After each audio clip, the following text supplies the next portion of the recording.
অমৃত শ্রী শ্রী ঠাকুরকে জিজ্ঞেস করলেন, মহাশয়, আপনার এই সমাধি অবস্থায় কি বোধ হয়? শ্রীরামকৃষ্ণ বললেন, শুনেছ, কুমুরে পোকা চিন্তা করে আরশোলা কুমুরে পোকা হয়ে যায়। কিরকম জানো? যেমন হাঁড়ির মাছ গঙ্গায় ছেড়ে দিলে হয়।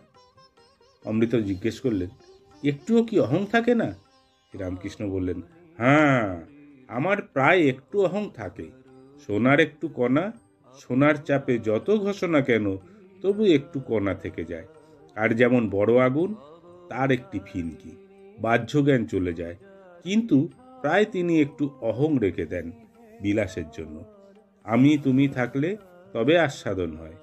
কখনো কখনো সে আমিটুকুও তিনি পুঁছে ফেলেন। এর নাম জড় সমাধি, নির্বিকল্প সমাধি।